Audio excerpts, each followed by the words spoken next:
Halo semuanya, video ini adalah beberapa cara untuk mencegah kita dari penularan virus COVID-19. Yang pertama, sering mencuci tangan. Cucilah tangan menggunakan sabun dan lakukan selama 20 detik. Ingat ya, 20 detik, bukan 20 jam. Astaga, si Madon ngabisin sabun baik kau rem dah. Kedua, selalu waspada dalam memegang benda apapun.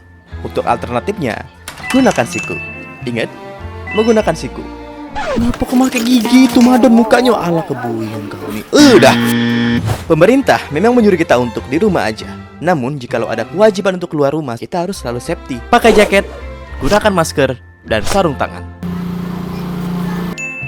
Jangan Cak Madon, nyingok nah, keluar rumah tidak berbaju buyan ini.